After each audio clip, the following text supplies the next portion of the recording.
देखिए हम लोग क्या टीनेजर्स क्या करते हैं, फेसबुक पे पोस्ट तो बड़े बड़े कर देंगे कि इकोनॉमी नीचे जा रही है, ये हो रहा है वो हो रहा है, पर हम खुद 10 रुपए भी नहीं बचा सकते। हमें पैसे मिलते हैं, हम जाके खर्च कर देते हैं। I live in a hostel. मेरे डैड बैक इन यमुनानगर वो हमेशा ये बोलते हैं, बेटा तुम अभी जाके इतना पैसे खर्च कर दोगे, उससे अच्छा मैं तुम्हारे ही नाम पे इसका एक एसेट बना दूं तो बाद में तुम्हें फायदा होगा। अगर हम ऐसे ही सेविंग करते रहेंगे तो बाद में जाके हमें फाइनेंशियली इतनी प्रॉब्लम नहीं आएगी। आज एजुकेशन में या फिर हेल्थ में बहुत पैसे चाहिए होते हैं एंड उसके बाद we'll have something in our hands. मैं हॉस्टल में रहती हूँ, so what I do is, यहाँ पे बैंक अकाउंट है, I keep my money in that account and थोड़ा सा अपने पास रखती हूँ and I budget everything and I write it down. Wherever I spend the money वो मैं लिख लेती हूँ एंड उसके बाद at the end of the month मुझे पता होता है कि कहाँ मैंने कितने पैसे खर्च किए। इस सेशन से मुझे एक्सपेक्टेशन है कि बजटिंग और एक्सपेंसेस को मैनेज करने में मुझे और हेल्प मिलेगी। I will be more financially learned and मैं उसके बाद और ज्यादा सेविंग कर पाऊंगी। मैंने रिच डैड पुअर डैड से ये सीखा है कि अगर हमें अमीर बनना है या हमें अपने लाइफ का फाइनेंशियल कंट्रोल चाहिए कि लेटर स्टेज जब हम कमा नहीं पा रहे हो या जब हम उतने एक्टिव ना हो, तो हमें किसी और पर रिलाई करने की जरूरत ना हो, हम खुद फाइनेंशियली इंडिपेंडेंट हो। इसके लिए इन्वेस्टमेंट जरूरी है, क्योंकि पैसे के रूल्स चेंज हो चुके हैं। जो पहले जिस तरह से काम होते थे सेव करो, वैसे अब नहीं हो सकता। मेरा सेशन से एक्सपेक्टेशन है कि जो भी मैंने रिच डैड पुअर डैड में पढ़ा वो अमेरिका के कंटेक्स्ट में था। मैं चाहता हूं कि मैं उसको इंडिया में वो चीजें कैसे काम करती हैं, इन्वेस्टमेंट्स के पीछे की साइंस क्या है, क्या लॉजिक है, मैं वो सीखना चाहता हूं इस सेशन से। नमस्कार, स्वागत है आपका सीएनबीसी आवाज के एक बेहद अहम इनिशिएटिव पर पहला कदम। पहला कदम एक ऐसा हमारी कोशिश है जहां पर हम समाज के हर तबके से बातचीत कर रहे हैं। उन्हें बताने की कोशिश है कि फाइनेंस का जो हर एक एस्पेक्ट है वो उनकी जिंदगी पर कितना बड़ा असर डाल सकता है। फाइनेंस में अक्सर कहा जाता है जितनी जल्दी शुरू करो उतना अच्छा, और इसीलिए हम जल्द से जल्द लोगों को ये समझाने की कोशिश कर रहे हैं कि वो फाइनेंस के बारे में जाने, सेविंग्स, इन्वेस्टमेंट के बारे में समझें 10th क्लास के छात्रों से, जिससे वो समझ सके इस चीज की इम्पोर्टेंस। और हम पहुंचे हैं देश के सबसे ज्यादा चर्चित one of the most popular schools DPS RK Puram. यहाँ के बच्चे न सिर्फ अपनी एजुकेशनल क्वालिफिकेशंस के बारे में जाने जाते हैं बल्कि एक्स्ट्रा करिकुलर एक्टिविटीज में भी यहाँ उनका नाम बहुत ज्यादा है। और इन बच्चों से बातचीत करने के लिए, उन्हें फाइनेंस की महत्ता समझाने के लिए हमारे साथ जुड़ रहे हैं आज हमारे दो बेहद important guest, wise invest advisors private limited के सीईओ हेमंत रुस्तगी और साथ ही वे टू वेल्थ के head portfolio management services Alok Ranjan. आप दोनों का बहुत बहुत स्वागत है। हेमंत जी, पहले आपसे बातचीत शुरू करते हैं। सेविंग्स कितनी अहम है, इन बच्चों को क्या समझना चाहिए इस वक्त सेविंग्स के बारे में? देखिए, सेविंग्स बहुत इंपॉर्टेंट है क्योंकि जब भी हम सेविंग्स की बात करते हैं तो ऐसा लगता है कि हमें ये कहा जा रहा है कि हम पैसा खर्चा ना करें, हम सिर्फ सेव करें। सेविंग्स का मतलब सिर्फ ये नहीं है कि अपनी लाइफस्टाइल को कंप्लीटली बदल दें। सेविंग्स का मतलब ये है कि अपनी जैसे और डिसिप्लिन है आपकी लाइफ में, वैसा डिसिप्लिन अपने यहाँ फाइनेंस के अंदर भी लेके आए। सेविंग्स का मतलब क्या है? आप ये देखते हैं कि आप खर्चा कहां पे कर रहे हैं, आप उसके लिए प्लानिंग करना शुरू करते हैं। आप देखते हैं कि मेरी इनकम है, सभी की इनकम जो है वो लिमिटेड रहती है और एक्सपेंसेस जो है अनलिमिटेड रहते हैं, तो आप कैसे उसको मैनेज करें। सेविंग्स आपको बताता है कि अपने एक्सपेंसेस को कंप्रोमाइज किए बिना आप सेव कीजिए ताकि फ्यूचर में जो भी आपकी जरूरतें हैं उनको आप पूरा कर सकें। एक तरीके से मैं कह सकता हूं सेविंग एक ट्रेड ऑफ है। ट्रेड ऑफ का मतलब यह है कि आज अगर आप थोड़ा सा कंप्रोमाइज करें तो कल आप बेहतर जिंदगी जी सकते हैं। कुछ भी हमें खरीदना है, चाहे बड़ी एसेट्स खरीदनी है, चाहे हमें घर बनाना है या अपने रिटायरमेंट प्लानिंग के लिए बात करनी है, उन सभी के लिए बहुत बड़ी रकम की जरूरत पड़ती है और वो हमारी रेगुलर इनकम से पूरी नहीं हो सकती है। जब तक हम कुछ पैसा फ्यूचर के लिए बचाएंगे नहीं, आगे जो हमें अचीव करना है उसके लिए बचाएंगे नहीं, तो होगा क्या? आज हम शायद अच्छा समय बिता पाएंगे, आज हम शायद एंजॉय कर पाएंगे, लेकिन वो समय आएगा जब हमें पैसे की जरूरत हो, शायद हमारे पास उतना पैसा नहीं हो। इसीलिए सेविंग की हैबिट डालना बहुत जरूरी है। जैसा मैंने कहा, सेविंग एक हैबिट है और वो हैबिट आपकी जिंदगी में जितना जल्दी शुरू हो उतना अच्छा है। तो मुझे लगता है ये बच्चे बिल्कुल सही स्टेज में है समझने के लिए कि सेविंग इनकी लाइफ में कितनी इंपॉर्टेंट हो सकती है। आलोक, आपसे समझना चाहेंगे, सेविंग अहम है, लेकिन इन बच्चों के सामने दुनिया बहुत बदल गई है। इंडिया में बहुत ज्यादा कंज्यूमरिज्म आ चुका है, तो इनके पास इतनी ऑप्शंस हैं खर्च करने के लिए। एक चीज आती नहीं, उसके सामने दूसरी चीज आ जाती है। एक फोन आज लॉन्च होता है, उससे महंगा फोन कल लॉन्च हो जाता है, एंड सबको वो सारी चीजें चाहिए। तो कैसे मैनेज करें इसे? देखिए, इसमें ऐसा है कि ये बच्चे तो अभी पढ़ाई कर रहे हैं और बेसिकली इनको पॉकेट मनी मिलता होगा स्पेंड करने के लिए। तो सेविंग एक आदत है। अगर ये आदत अभी से स्टार्ट कर दे, जो भी पॉकेट मनी इनको मिलता है, मान लीजिए 500 रुपये महीना मिलता है, 1000 रुपये मिलता है, जो कुछ भी मिलता है, उसमें ये उसका 10% या 20% भी अगर बचा करके रखें तो धीरे धीरे एक साल में वो कुछ अच्छा सम हो सकता है। और फिर उसको वो अगर इन्वेस्ट करें, थोड़ा सा एक्सपेरिमेंटेशन करें, थोड़ा इन्वेस्ट करें, इनको अपने आप पता चलेगा क्या अच्छा है क्या बुरा है। और सेविंग करके और फिर इन्वेस्टमेंट की आदत अगर इनको इस उम्र में लग जाएगी तो आगे चल के बहुत अच्छा रहेगा। क्योंकि जिन लोगों ने बचपन में सेविंग्स या इन्वेस्टमेंट की बात को समझ लिया, और बेसिकली ये बच्चे मेरे ख्याल से 21-22 साल की उम्र से कमाना शुरू कर देते हैं, कुछ तो और भी जल्दी कमाना शुरू कर देते हैं आजकल। तो उस समय अगर ये सेव करें और उसके बाद 35 साल की उम्र तक, 40 साल की उम्र तक वो बहुत बड़ा सम इकट्ठा हो जाता है। तो बहुत ही कारगर सिद्ध होगा मेरे ख्याल से।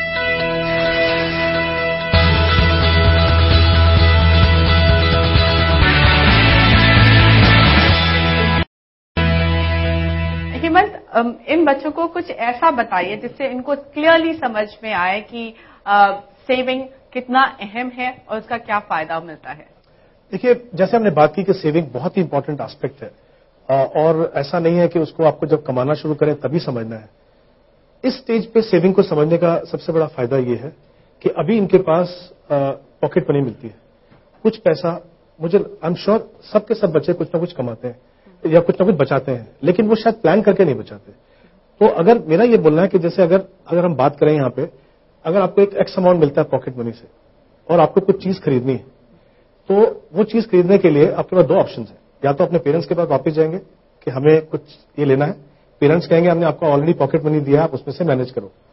तो अगर मान लीजिए आपको कुछ चीज खरीदनी है और आपकी पॉकेट मनी मान लीजिए 1000 रुपये महीना मिलती है और आपको कुछ ऐसा कुछ खरीदना है जिसकी कॉस्ट 1000 रुपये, तो आप नहीं खरीद पाएंगे। तो क्लियरली आप क्या करेंगे, आप उसके लिए प्लान करना शुरू करेंगे। मतलब क्या हुआ, आपने अपने लिए गोल सेट किया कि मुझे ये चीज खरीदनी है। फिर आप सोचेंगे कि अब ये 1000 रुपये हम कैसे बचाएं।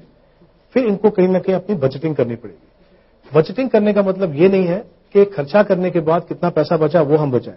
It has to be other way round कि मुझे हर महीने में 200 रुपये बचाने हैं, तो ये मैंने अपने लिए निकाल लिए, और फिर 800 रुपये मुझे एक्सपेंसेस में कैसे मैनेज करूं।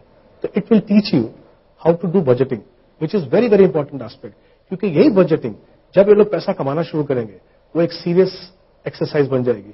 तो अगर आप 200 रुपये बचा सकते हैं, 5 महीने में आप 1000 रुपये इकट्ठा करेंगे और ये जाके वो चीज खरीद सकते हैं। तो इसका मतलब इनको एक लेसन मिलेगा कि हम जो पहले 1000 रुपये खर्चा कर रहे थे वो एक्चुअली हम लोग 800 रुपीज में मैनेज कर सकते हैं। उसके आगे फिर इनके ऊपर डिपेंड करता है कि whether they get into habit of savings और नॉट। अगर ये ऐसा कर लेते हैं और ये पैसा जमा करना शुरू करें, मैं आपको एग्जांपल देता हूं कि जल्दी शुरुआत करने से क्या फायदा है। जैसे अगर 500 रुपये भी अगर महीने में कोई बचाता है, शायद 500 रुपये ना बचाता है, just to explain the numbers, 500 रुपये अगर ये बचाए, मान लीजिए अगर 30-35 साल के अगर उम्र तक 35 साल तक उसको बचाते रहे, और जब आप उसको अच्छे से इन्वेस्ट करें, मान लीजिए आपको 12% का रिटर्न अगर मिलता है उसमें, तो करीब 28 लाख रुपए वो जमा होते हैं। मतलब उसको मल्टीप्लाई कीजिए 5000 से, 5000 अगर वो बनता है तो 2,80,00,000 रुपीज आप जमा कर पाएंगे। इस तरफ किस लिए हुआ, क्योंकि आपने जल्दी से इन्वेस्ट करना शुरू किया। दूसरा, अभी इनके पास कोई बहुत बड़ी रकम नहीं है, ये रिस्क ले सकते हैं। इन्वेस्टमेंट को समझना ये सही स्टेज है इनके लिए। जैसे हम बात करते हैं हमेशा कि इक्विटीज में पैसा लगाइए, वहां पे बहुत अच्छी आपको रिटर्न मिलती है, लेकिन होता क्या है, क्योंकि आपने बचपन से पैसा नहीं इन्वेस्ट किया, जब आप 30-35 साल की उम्र में पहुंचते हैं, आपकी ऑलरेडी शादी हो चुकी है, बच्चे हैं, आप चाहते हैं कि नहीं अभी हमें रिस्क नहीं लेना है, तो जो बेस्ट एसेट क्लास है आपके लिए पैसा बनाने के लिए, आप उससे डर के दूर बैठ गए। अभी क्या कर सकते हैं, क्योंकि रिस्क ले सकते हैं, इनके पास समय है, इनके पास बहुत ज्यादा पैसा नहीं है, तो सही एसेट क्लास में चुनने को मिलेगा इनको। कंपाउंडिंग की जैसे हम बात करें तो कंपाउंडिंग का फायदा मिलेगा। और एक चीज बता दूं यहां पे, अगर हमने जैसे एग्जांपल लिया 5000 रुपीज जमा करते हैं 35 साल तक, 2,80,00,000 का अमाउंट बनता है, तो तो हम बहुत खुश हैं कि अरे इतनी बड़ी रकम हमसे बन सकती है। लेकिन वो एक ही एस्पेक्ट है। अगर हम ये मान के चलें कि आपके एक्सपेंसेस जो आपके इस स्टेज पे नहीं होंगे, जस्ट टू एक्सप्लेन, किसी के एक्सपेंसेस अगर 15,000 रुपए है आज और 7% का इन्फ्लेशन मान के चलो, तो उनको एक्सपेंसेस जो है 35 साल के बाद वो 1,80,000 रुपए हो जाएंगे। उसको जनरेट करने के लिए मुझे 3 करोड़ का कॉर्पस लगेगा। तो जो आप पैसा इन्वेस्ट कर रहे हैं वो सिर्फ आज का स्टैंडर्ड मेंटेन करने के लिए, और आपके एक्सपेंसेस 15,000 नहीं रहेंगे। वो एक्सपेंसेस 35 साल में कहां से कहां पहुंचेंगे। तो इंपॉर्टेंट चीज ये है समझना आपको, एक तो सेविंग करना है, जितना जल्दी करेंगे उतना फायदा। दूसरा, आगे जाके उन एसेट क्लास मतलब इक्विटी रहता है, डेट रहता है, उनमें इन्वेस्ट कीजिए ताकि आप इन्फ्लेशन से ज्यादा पैसा कमा सकें। मैं इसलिए बोल रहा हूं क्योंकि हमारे घरों में जो हम बात करते हैं सिर्फ 2 चीजों की बात कही जाती है। पेरेंट्स हमारे कहते हैं रियल एस्टेट खरीद लेना और सोना खरीद लेना, राइट, उसके अलावा कुछ मत जाना, इक्विटी में जाओगे तो पैसा गवाओगे और बाकी कुछ हमको समझ में नहीं आता है। तो इसलिए पहले से बोल रहा हूं कि आप उनसे आगे हटके फाइनेंशियल एसेट्स जो है, जैसे इक्विटीज हैं, डेट है, मार्केट लिंक प्रोडक्ट जिसको हम बोलते हैं, उनके ऊपर ध्यान दीजिए, क्योंकि वहां पे आपको लिक्विडिटी मिलेगा, वहां पे फ्लेक्सिबिलिटी मिलेगा, समय समय पे आपको पैसा चाहिए, आगे जाके एजुकेशन के लिए पैसा चाहिए, अपने रिटायरमेंट के लिए पैसा चाहिए, घर खरीदने के लिए पैसा चाहिए। अगर आपने सारा पैसा घर में लगा दिया और आपको पैसे की जरूरत है, आप ऐसा तो नहीं कर सकते कि आप एक कमरा बेच देंगे, आपको तो पूरा घर बेचना पड़ेगा। आपको जरूरत है थोड़े अमाउंट की, आपने पूरा घर खरीद लिया, लिक्विडिटी कहां से आएगी। तो ये चीज आपको समझना है और ये सही स्टेज है इन लोगों के लिए अभी समझने के लिए। ओके, बहुत अच्छा पॉइंट आपने रेज किया है। एक पोर्टफोलियो होना चाहिए इन्वेस्टमेंट के लिए, एंड क्योंकि आप पोर्टफोलियो मैनेजमेंट सर्विसेज देखते हैं लोग, आपसे समझना चाहूंगी कि लोगों के पास ऑप्शन क्या है। चलिए 500 रुपए बचा लिए, लेकिन वो 500 रुपए निवेश करने के ऑप्शंस क्या हैं, किस स्टेज पर किस तरह का विचार होना चाहिए निवेश का। देखिए, इसमें बेसिकली जब भी आप एक पोर्टफोलियो बनाते हैं तो उसमें रिस्क मैनेजमेंट पार्ट बहुत इंपॉर्टेंट होता है। और बच्चों को इस उम्र में एक चीज का ध्यान रखना चाहिए कि ये काफी रिस्क ले सकते हैं। क्यों रिस्क ले सकते हैं? बिकॉज इनके पास कुछ है ही नहीं, so they have nothing to lose, right. तो इनके पास अभी पैसा ज्यादा गंवाने को नहीं है, तो अगर ये रिस्क लेते हैं और मान लीजिए वो गलत भी चला जाता है तो इनके पास सुधारने के लिए भी पूरी जिंदगी पड़ी हुई है। तो रिस्क लेने का सबसे अच्छा जो टाइम होता है वो लाइफ में शुरू की उम्र में आप रिस्क ज्यादा ले सकते हैं। और पोर्टफोलियो एलोकेशन के हिसाब से पोर्टफोलियो एलोकेशन जो है वो एक टूल है रिस्क को डाइवर्सिफाई करने का। तो अगर आप एसेट क्लास में अगर आप डाइवर्सिफाई करना चाहते हैं तो बेसिकली 4 एसेट क्लास जनरली हम लोग इंडिया में कंसीडर करते हैं। रियल एस्टेट हो गया, कमोडिटीज हो गया जिसमें गोल्ड मुख्य होता है, तो रियल एस्टेट, गोल्ड और इक्विटीज और डेट। डेट जो ऑलमोस्ट रिस्क फ्री होता है, अगर आप गवर्नमेंट सिक्योरिटीज में पैसा लगाते हैं तो बिल्कुल रिस्क फ्री है, बिकॉज गवर्नमेंट से वो गारंटीड होता है। तो डेट में जो रिस्क एवर्स लोग होते हैं उनको डेट में ज्यादा पैसा लगाना चाहिए। रियल एस्टेट इंडिया में एक मिसकॉन्सेप्शन है कि रियल एस्टेट रिस्की नहीं होता है, बिकॉज इंडिया में लोग ज्यादातर सोचते हैं कि लैंड खरीदो या मकान खरीदो और उसका पैसा सिर्फ ऊपर या ऊपर जाता है। लेकिन जिन लोगों को ग्लोबल इकोनॉमी के बारे में थोड़ा बहुत ध्यान है और जिन लोगों ने देखा है 2008 में अमेरिका में क्या हुआ, या इवन 1996 में मेरे ख्याल से मुंबई में काफी बड़ा रिसेशन हुआ था लैंड प्राइसेस में, और इनफैक्ट अभी भी चल रहा है। दिल्ली, नोएडा, गुड़गांव में आपको पता होगा property prices almost 20 to 30% down है पिछले 2-3 साल में। तो रियल एस्टेट भी उतना सेफ नहीं है जितना सेफ हम लोग समझते हैं। सो बिल्कुल रिस्क एवर्स हो तो डेट में पैसा डालना चाहिए, लेकिन वो समय आपकी जिंदगी में रिटायरमेंट के बाद आता है, जनरली 60 ईयर्स के बाद आता है। उसके बाद आपको डेट में ज्यादा करना चाहिए।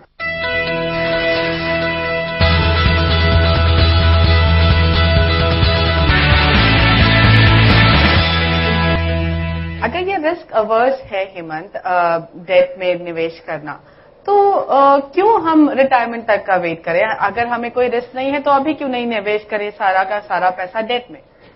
देखिए, इसके 2 एस्पेक्ट्स हैं। जैसे मैंने पहले बात की कि अगर हमारा एक्सपेंसेस 15,000 रुपए है, 7% इन्फ्लेशन के बाद वो 1,80,000 हो जाएगा 35 साल के बाद। इसका मतलब क्या है? इन्फ्लेशन अगर 7% है तो आपका जो रिटर्न है वो 7% से ज्यादा होना चाहिए। नहीं तो क्या हो रहा है, आपकी जो रिटर्न है, आप जो पैसा कमा रहे हो वो सिर्फ नंबर्स में बढ़ रहा है, वैल्यू में नहीं बढ़ रहा। आप बहुत खुश हो रहे हैं कि हमने करोड़ों रुपए इकट्ठे जमा कर लिए, लेकिन जो चीज आपको आज 15,000 में मिलती थी वो तभी जाके 1,80,000 में मिलेगी। इसका मतलब क्या हुआ?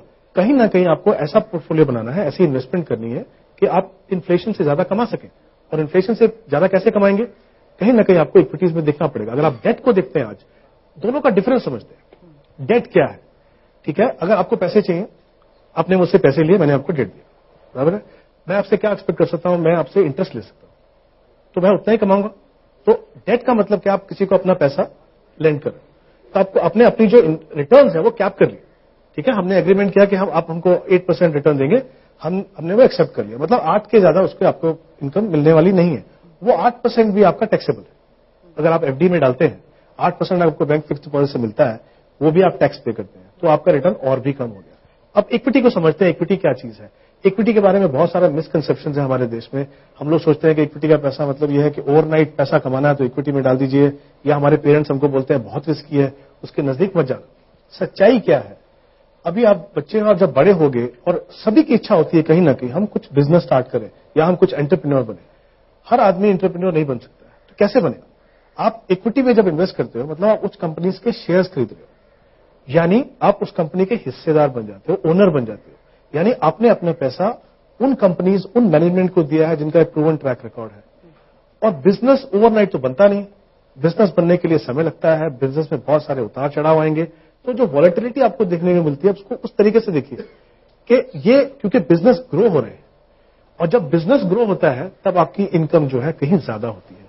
तो ये दोनों का फर्क हमको समझना है। इसीलिए आज इक्विटी में डालना बहुत जरूरी है, क्योंकि मुझे पैसा एक्यूमुलेट करना है, और जब मैं रिटायरमेंट में पहुंच गया, एक्यूमुलेट कर लिया, तब मुझे रेगुलर इनकम की जरूरत है, तब मुझे सेफ्टी चाहिए। इसके लिए वो एसेट एलोकेशन जो है इस तरीके से होनी चाहिए। एक चीज यहां पे और बोलना चाहूंगा, जैसे हम रिस्क मैनेजमेंट की बात कर रहे थे, आई थिंक ये सही स्टेज है इन सबको ये समझने के लिए। रिस्क मैनेजमेंट का मतलब क्या है कि आपकी जो लाइफ और हेल्थ को जो रिस्क है उनको आप ध्यान में रख लीजिए। वो इसलिए बता रहा हूं क्योंकि जब ये कमाना शुरू करेंगे तो इनको एक एडवाइस मिलेगी कि देखो अगर आपको इन्वेस्टमेंट करनी है तो ऐसे इंश्योरेंस प्रोडक्ट में जाओ जहां पे इन्वेस्टमेंट भी हो और इंश्योरेंस भी हो, क्योंकि आपको दो जगह देखने की जरूरत नहीं है। ऐसा प्रोडक्ट ले लीजिए, 7-8% का रिटर्न मिलेगा, कुछ इंश्योरेंस मिल जाएगा, बस आपका काम हो गया। वो समझना आपको जरूरी है। रिस्क मैनेजमेंट का मतलब है प्योर रिस्क। आप ऐसे इन्वेस्टमेंट ऑप्शन में पैसा मत डालिए जहां पे आपके एक्सपेंसेस ज्यादा हो और रिटर्न बहुत कम हो और इंश्योरेंस के नाम पे कुछ नहीं मिले। तो हमेशा ध्यान रखिए, एक टर्म प्लान होती है प्योर रिस्क प्रोडक्ट, यानी जितना आपको इंश्योरेंस चाहिए बहुत सस्ते में आपको मिल जाता है। इन्वेस्टमेंट, इंश्योरेंस दोनों को अलग रखिए, क्योंकि इन्वेस्टमेंट के ऑप्शन को अलग रखेंगे तो आपको इतनी सारी ऑप्शन मिलेंगी कि आप जिस तरह का पोर्टफोलियो बनाना चाहेंगे बनाएंगे। कभी भी वो रेडीमेड फॉर्मूला, शॉर्टकट मत देखिए, क्योंकि ना अपना रिस्क कवर कर रहे हो, ना जिस तरह का आपको रिटर्न चाहिए वो मिल रहा है। तो हमेशा इस चीज का ध्यान रखना कि दोनों को मिक्स मत करना, क्योंकि ये सही समय आपको समझने के लिए। ये ऐसा होने वाला 6-7 साल के बाद जब इन्वेस्ट करना शुरू करेंगे सीरियस मनी, तो एडवाइस उनको सबसे पहले यही मिलेगी कि आप ऐसा कुछ ऑप्शन देखिए जहां पे दोनों काम हो जाए आपके। ओके, इस वक्त मैं आप सबसे बात करना चाहूंगी क्योंकि हमने थोड़ी देर बात कर ली है, कुछ इंपॉर्टेंट टॉपिक्स टच किए हैं। आप लोग के मन में कोई सवाल है? मैं सर ये पूछना चाहता हूँ कि इस स्टेज पे हमारे लिए कौन कौन से इन्वेस्टमेंट ऑप्शंस हैं? Good question.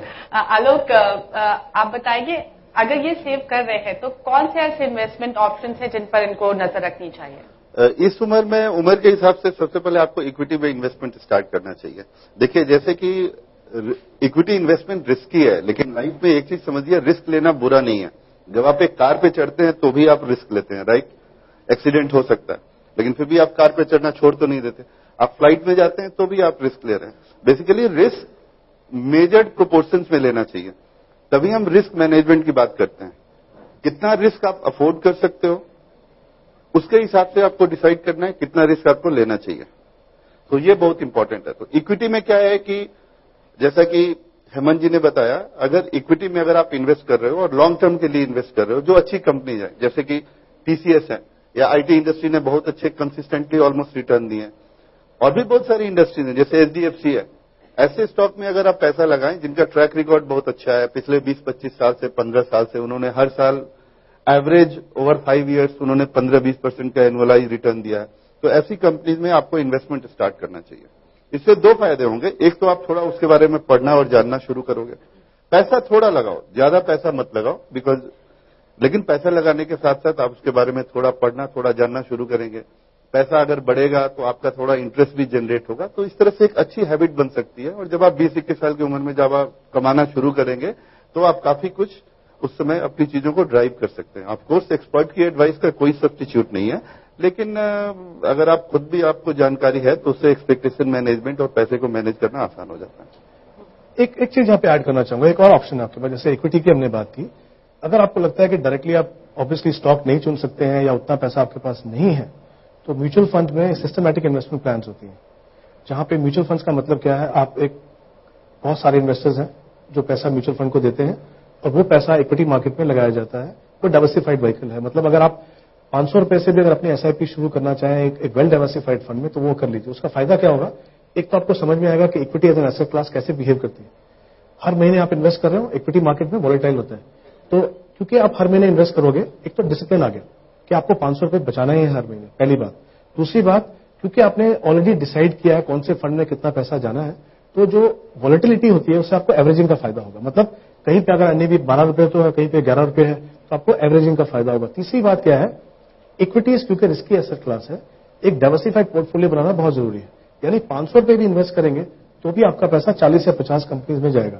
उससे आप सीख कैसे सकते हैं, हर महीने म्यूचुअल फंड अपना पोर्टफोलियो पब्लिश करते हैं, तो आप वहां जाइए, देखिए किस तरह के स्टॉक है वहां पे, किस तरह के सेक्टर्स हैं उसके अंदर। हर बार जब आप उसको देखते हैं फैक्ट शीट को, तो कुछ ना कुछ आपको सीखने को मिलता है। और ये जो आज आप सीख रहे हैं, क्योंकि आप सीरियस मनी इन्वेस्ट नहीं कर रहे हो, आगे जाके जब आप सीरियस इन्वेस्टर बनोगे, आपको इक्विटी से डर नहीं लगेगा, आप इक्विटीज को टोटली डिफरेंट तरीके से आप देखोगे। तो मुझे लगता है एसआईपी के द्वारा अगर आप इन्वेस्ट करना शुरू करो, उसके लिए of course you have to have a bank account, वो देखना होगा। इन्वेस्ट करना शुरू करो, वहां से समझिए, पहले रिटर्न के बारे में उतना मत सोचिए। अभी आपको एसेट क्लास को समझना है, अभी आपको समझने का समय है, और एक डिसिप्लिन में आ जाइए। डिसिप्लिन में आ जाओगे तो ये आपको आगे जाके बहुत काम है।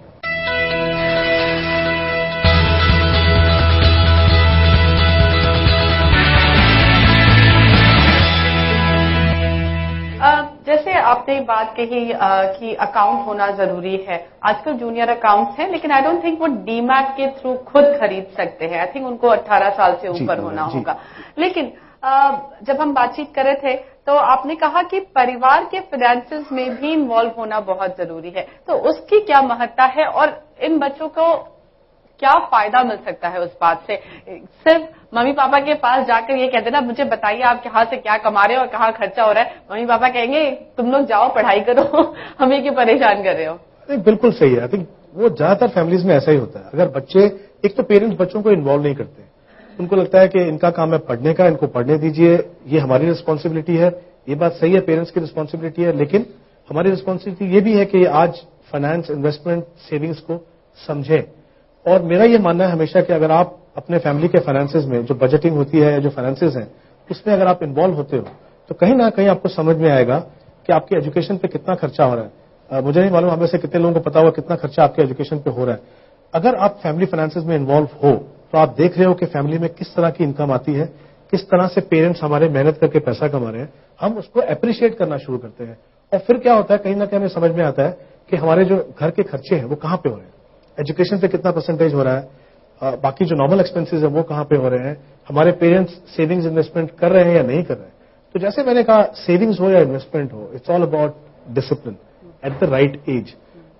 सिर्फ डिसिप्लिन की जरूरत है। जैसे मैंने स्टार्ट में कहा था कि जब हम सेविंग्स की बात करते हैं तो सबसे पहले हमको लगता है कि अभी ये बोलेंगे खर्चा मत करो, लेकिन ऐसा बिल्कुल नहीं बोल रहे हैं। यकीन मानिए, अगर आप बजटिंग करते हो, सेविंग करते हो, तो आप जो भी करना चाहते हो वो भी कर पाओगे, और फ्यूचर के लिए जो पैसा आपको बनाना है, जो भी आपकी ड्रीम्स हो, ऑब्जेक्टिव हो, वो आप अचीव कर पाओगे।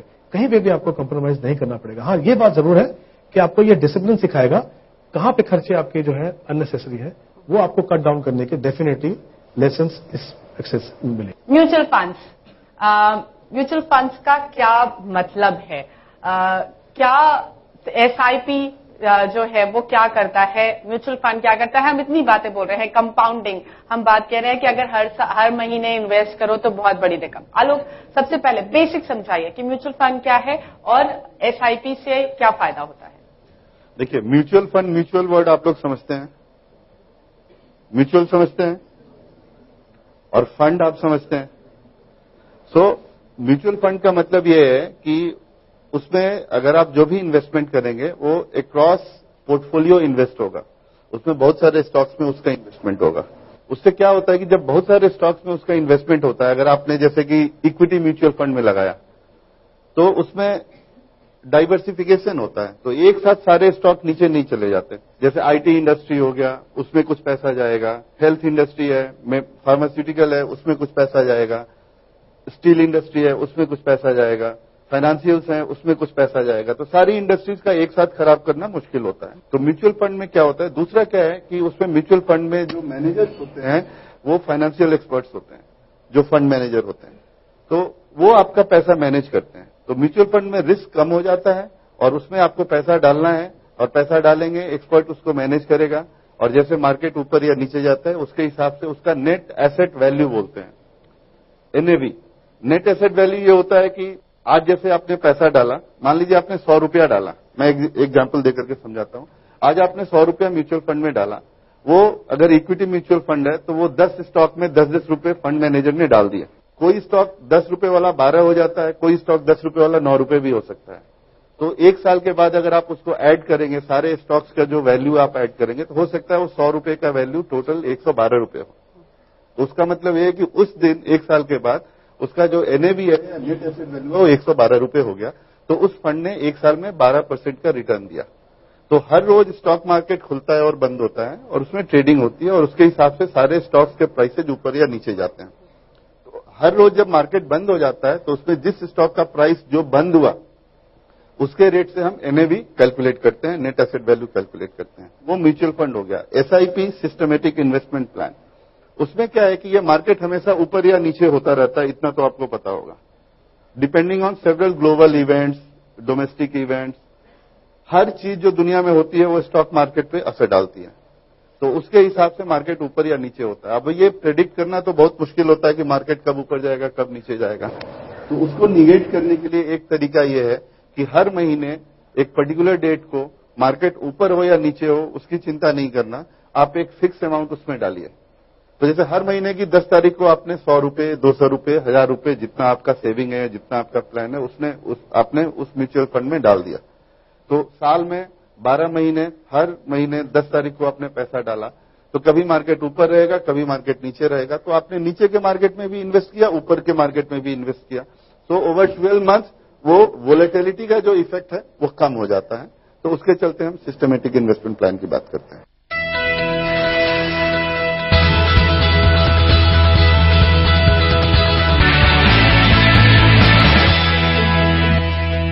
हेमंत, इससे पहले हम आगे बढ़े, मैं ये समझना चाहती हूँ, आपको पता है इन्फ्लेशन क्या होता है?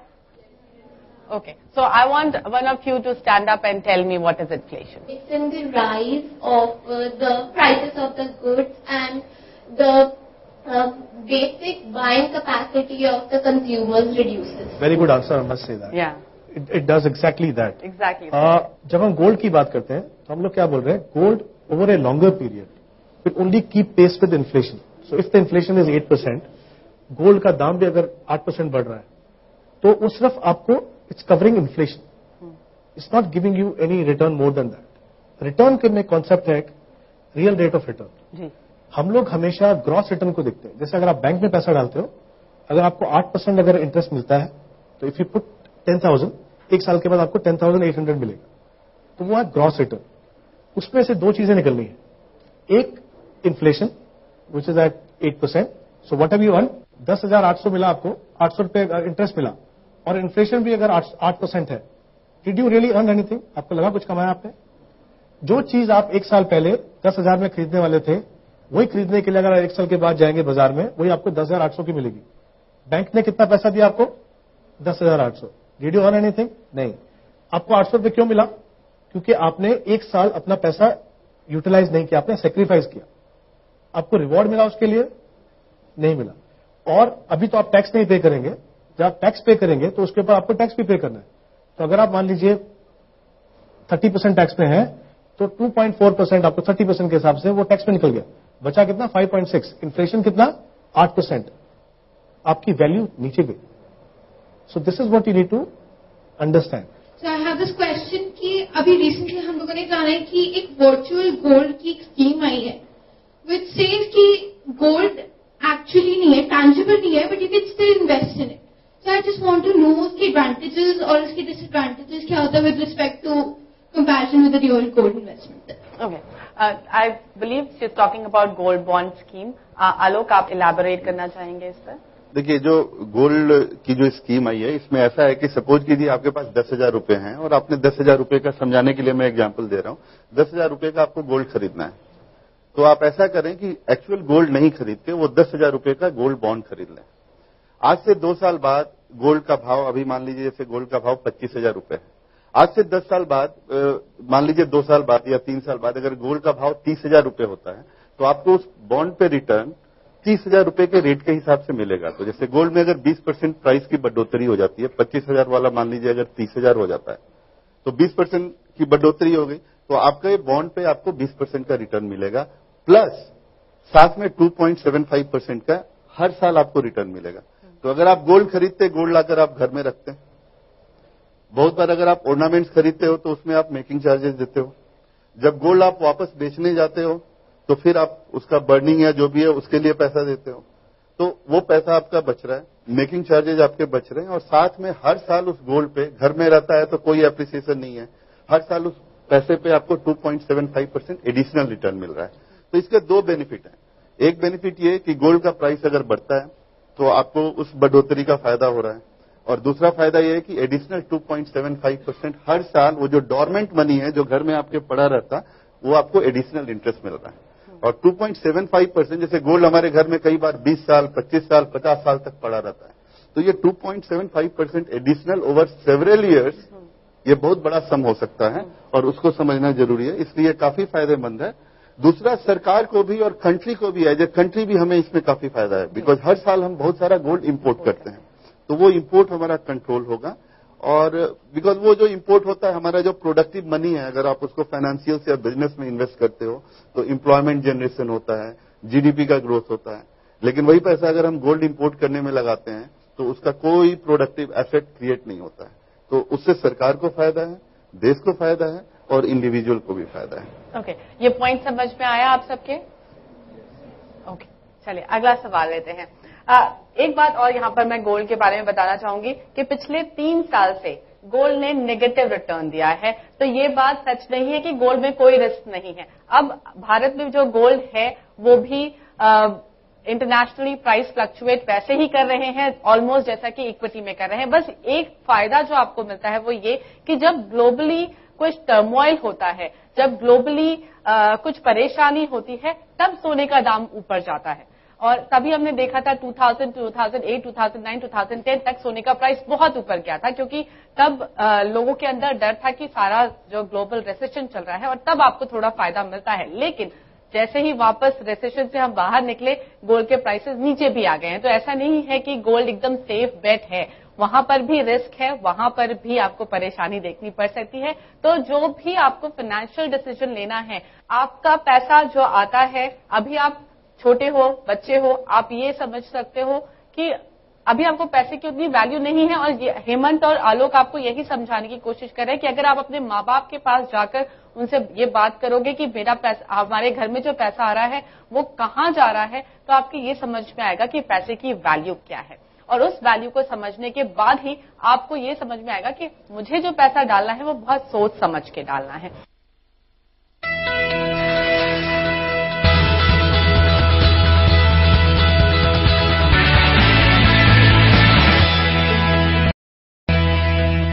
मेरा क्वेश्चन है कि कोई अगर अर्ली एज में एंटरप्रेन्योरशिप में आना चाहे तो उसके लिए आइडियल ऑप्शंस क्या होंगे इन्वेस्टमेंट के, एंड उसको स्टार्ट कैसे करना चाहिए इस एज पे?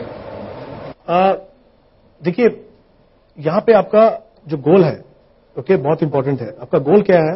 आपको बिजनेस स्टार्ट करना है, राइट? कुछ आइडिया होगा आपको कितने साल के बाद बिजनेस स्टार्ट करना है, आप 5 साल 10 साल के बाद, राइट? तो वो आपका हो गया, आपका गोल क्या हो गया? बिजनेस स्टार्ट करना है, वो आपका गोल हो गया। समय जो हम बात कर रहे हैं, टाइम होराइजन की जो बात करते हैं, वो आगे हो गया 5 या 10 साल, जब भी आपको शुरुआत करनी है। अब आपकी जो इन्वेस्टमेंट है, आप एक कॉर्पस बनाने की कोशिश कर रहे हो, आप एक रकम बनाने की कोशिश कर रहे हो, ताकि आपके पास उस समय बिजनेस स्टार्ट करने के लिए पैसा हो। अब अगर मान लीजिए आपके पास 5 साल का समय है, तो 5 साल के समय के लिए आप कहां पर इन्वेस्ट करेंगे? जैसे हमने पहले बात की, कुछ पैसा आप इक्विटीज में डाल सकते हो, कुछ पैसा आप डेट में डाल सकते हो। 100% पैसा आप इक्विटी में नहीं डाल सकते, क्योंकि डिपेंड करता है आप लमसम पैसा लगा रहे हो, एक साथ पैसा लगा रहे हो, या हर महीने पैसा लगा रहे हो। अगर हर महीने पैसा लगा रहे हो तो आपका जो एवरेज होल्डिंग पीरियड है वो खाली 2.5 या 3 साल रहेगा, क्योंकि 5 साल में आप इन्वेस्ट कर रहे हो। अगर आप लमसम भी इन्वेस्ट कर रहे हो, क्योंकि आपको पैसा चाहिए अपने बिजनेस के लिए, पूरा पैसा इक्विटी में मत लगाइए। 60% आप इक्विटी में लगा सकते हैं, 30 to 40% आप डेट में लगा सकते हैं। इंपॉर्टेंट चीज है, इसको हम बोलते हैं एसेट एलोकेशन, यानी 60% इक्विटी, 40% डेट, इसको बोलते हैं एसेट एलोकेशन। एसेट एलोकेशन होने के बाद आपको ये देखना है कौन सी इन्वेस्टमेंट ऑप्शन आपके लिए सही है। इक्विटीज में जैसे हमने पहले बात की, या तो आप डायरेक्टली स्टॉक खरीद सकते हो या आप म्यूचुअल फंड में एसआईपी के द्वारा भी इन्वेस्ट कर सकते हो। डेट में भी जैसे मैंने बताया आपको, म्यूचुअल फंड एक बेटर ऑप्शन है, क्योंकि आपको गवर्नमेंट सिक्योरिटीज, बॉन्ड्स, डिबेंचर्स, जिस तरह का पोर्टफोलियो आपको चाहिए वो मिल जाएगा। इंपॉर्टेंट चीज ध्यान रखिए, आपका गोल क्या है। ये पैसा आपको डेफिनेटली 5 साल के बाद चाहिए, तो उसमें बहुत ज्यादा रिस्क लेके कहीं ना कहीं जो आपकी लाइफ का विजन है उसके ऊपर आप रिस्क ले रहे हो। ये चीज का आप ध्यान रखिए और उस तरीके से अपना पोर्टफोलियो बनाइए। ओके, पीछे से भी सवाल था सर। ने अभी इतनी बार फोकस किया कि हमें इंडिविजुअल सेविंग्स करनी चाहिए, लाइक हमें अपनी पॉकेट मनी कट करनी चाहिए, लेकिन सर आजकल जब एजुकेशन इतनी एक्सपेंसिव हो गई है एंड हमारे पेरेंट्स एजुकेशन पे भी खर्च कर रहे हैं, हमारे लिए सेविंग्स भी करें, तो आपको लगता है कि गवर्नमेंट का भी कुछ रोल होना चाहिए कि स्टूडेंट्स की एजुकेशन में इन्वेस्ट करे? क्योंकि मैक्सिमम स्कीम्स जो होती है वो माइनॉरिटी पॉपुलेशन के लिए होती है, बट मेजोरिटी पॉपुलेशन की कोई ऐसी स्कीम्स नहीं होती है। लाइक आई थिंक आपको लगता है गवर्नमेंट को सेकेंडरी लेवल जो स्टूडेंट्स पास कर चुके हैं उनके लिए कुछ इन्वेस्ट करना चाहिए, चाहे एक स्मॉल स्केल पे, बट कुछ करना चाहिए। वेल ऑनेस्टली गवर्नमेंट करती है। हम जितने भी पब्लिक स्कूल्स हैं वहां पर फीस बहुत कम है, और सरकार वहां पे सब्सिडाइज्ड स्कूल्स चला रही है। और जब आप हायर एजुकेशन में जाते हो, चाहे आप ग्रेजुएशन करो या फिर आप इंजीनियरिंग करो या किसी भी कॉलेज में जाओ, मेडिकल करो, एवरीथिंग इज सब्सिडाइज्ड। सो ऐसा नहीं है कि वो सरकार नहीं कर रही है। It's just that demand supply का जो इक्वेशन है ना वो मुश्किल है, क्योंकि सरकार कुछ ही तो पैसा लगा सकती है। तो वहां पर वो आईआईटी सब्सिडाइज कर देते हैं, लेकिन they can not subsidize every engineering college in this country, but our country needs lot many more engineering college. So that's why private colleges है और वहां पे आपको पूरी फीस देनी होती है, प्राइवेट स्कूल्स है वहां पर आपको ज्यादा फीस देनी होती है। तो वो बैलेंस इन आपको बनाकर चलना ही पड़ता है। पर ये नहीं है कि सरकार सब्सिडी नहीं दे रही, सरकार कुछ नहीं कर रही, सरकार कर रही है, लेकिन हाँ जितनी सबको जरूरत है उतनी नहीं कर पा सकती, कोई भी नहीं कर सकता। शायद कोई यूएस गवर्नमेंट जिसके पास बहुत पैसा है वो भी नहीं करती है। दूसरा सवाल। Good morning. I'm Anshula Garg of Class 12. I just want to ask how important is liquidity when considering the investment decision? Okay, good question. Alok. Liquidity means having enough money to invest. So invest करने के लिए liquidity बहुत important है और liquidity तो होना ही चाहिए. At the same time liquidity should be enough to आपका जो डेली का जो एक्सपेंस है, अगर आपने 1 साल के लिए इन्वेस्ट करना है तो 1 साल में आपके जो भी खर्चे हैं उसमें आपको ये भी फोर्सी करना पड़ेगा, थोड़ा सा कैश फ्लो प्रेडिक्शन करना पड़ेगा। आपको ये देखना पड़ेगा कि साल में आपकी क्या क्या रिक्वायरमेंट्स हैं, उसके लिए आपको पैसा रख के और तब जो सरप्लस पैसा है वो आपको इन्वेस्ट करना चाहिए। और ये चीज इक्विटी इन्वेस्टमेंट में स्पेशली बहुत ज्यादा इंपॉर्टेंट है। इसका कारण ये है कि इक्विटी वोलाटाइल होता है। तो आज आपके पास सरप्लस पैसा है और आपने उसको डाल दिया, उसके बाद 3 महीने बाद आपको सडनली रियलाइज होता है कि ये पैसा तो मुझे चाहिए, वापस चाहिए, और उस समय मार्केट नीचे है, तो you and up making losses. So in equity investments specially जो आपका जो सरप्लस पैसा है उसी को इन्वेस्ट करना चाहिए। ऐसा पैसा इन्वेस्ट नहीं करना चाहिए जिसकी आपको शॉर्ट टर्म में रिक्वायरमेंट्स हो। और एक और बात यहाँ पर, जब आप इन्वेस्टमेंट करते हो तो आपको ये भी सोचना है कि कितनी लिक्विडिटी की आपको कभी जरूरत पड़ सकती है। आप इन्वेस्ट कर देते हो रियल एस्टेट में, आपको अगर कल पैसे चाहिए आपको नहीं मिल सकते, आपको इंतजार करना पड़ेगा। हिम्मत, आप इस बात पे और इलैबोरेट करना चाहोगे? जी बिल्कुल। आई थिंक जैसा हमने कहा कि इन्वेस्ट करने के लिए भी लिक्विडिटी चाहिए और जहां पे आप इन्वेस्ट करते हो वहां पे लिक्विडिटी बहुत ही इंपॉर्टेंट है। जैसे पहले मैंने एग्जांपल दिया था आपको कि ज्यादातर इन्वेस्टमेंट जो हमारी रियल एस्टेट में होती है।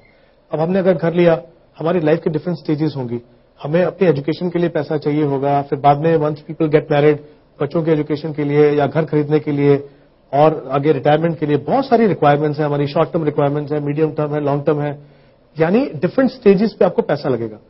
अब इसीलिए आपको वो इन्वेस्टमेंट करनी है अपने टाइम होराइजन देख के। इसलिए मैंने कहा था कि आप जो भी इन्वेस्टमेंट चुने तो पहले अपना आप टाइम होराइजन डिसाइड कर लीजिए कि आपको एक्स अमाउंट 25 साल के बाद चाहिए, एक्स अमाउंट 10 साल के बाद चाहिए और 5 साल के बाद चाहिए। हर रिक्वायरमेंट के लिए अलग से पोर्टफोलियो बनाइए। गलती हम क्या करते हैं, हम लोग एक पूल बना लेते हैं इन्वेस्टमेंट का, तो हमको लगता है अभी ये इतना पूल बना दिया सब इसमें से हो जाएगा। मतलब अगर जरूरत पड़ी किसी काम के लिए वहां से पैसा निकाल लिया, 2-3 साल के बाद फिर वहां से पैसा निकाल लिया। अभी क्या होता है, इक्विटी में आपने इन्वेस्ट किया, मान लीजिए इक्विटी की इन्वेस्टमेंट कम से कम 10-15 साल के लिए होनी चाहिए। अगर आपको 2 साल का पैसा चाहिए और उस टाइम पे मार्केट अगर नीचे है तो आपने लॉस सफर किया। आप ये एक्सपीरियंस हमेशा याद रखेंगे कि हमने इक्विटी में पैसा लगाया, हमने लॉस किया, आप कभी दोबारा से इक्विटी में पैसा नहीं लगाएंगे। यही पैसा अगर आप लॉन्ग टर्म के लिए लगाते और शॉर्ट टर्म के लिए डेट इंस्ट्रूमेंट में लगाते, आपकी लिक्विडिटी रिक्वायरमेंट पूरी होती, आपका एक्सपीरियंस जो था इन्वेस्टमेंट का वो अच्छा होता, आपको रिटर्न अच्छे मिलते। तो आई होप आप सबको ये समझ में आया कि फाइनेंस कितना जरूरी है, आपके लिए फाइनेंस समझना कितना जरूरी है। हम सेविंग्स की बात कर रहे हैं, हम इन्वेस्टमेंट की बात कर रहे हैं, इसीलिए हमने शायद इंश्योरेंस पर उतना ज्यादा जोर नहीं दिया, क्योंकि इंश्योरेंस आपका सेफ्टी नेट है, निवेश का जरिया नहीं है। आई होप आप सबकी ये बात समझ में आई। आप बहुत ही पेशेंट ऑडियंस थे। Thanks a lot for joining us, thanks a lot for being here and I hope you enjoyed the show. Thanks a lot और आप देखते रहिए CNBC आवाज। नमस्कार।